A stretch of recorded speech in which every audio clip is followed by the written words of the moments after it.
this video, we're going to be talking about how to fix your Audiomack not loading. So let's get straight into the video. The first thing you want to do is simply go ahead and check your internet connection, switch to a different Wi-Fi network or turn on mobile data and make sure that your internet connection is working properly. Try opening a website on or another app to confirm, or you could also restart your router.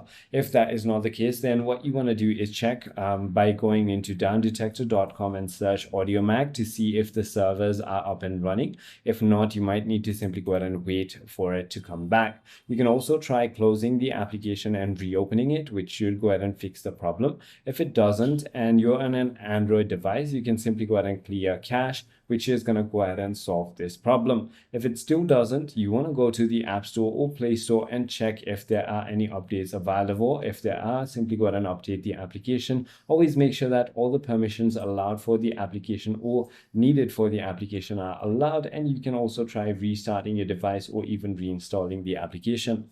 I hope this video clarifies everything for you. If you have further more queries, feel free to comment down below, and I'll see you on the next one.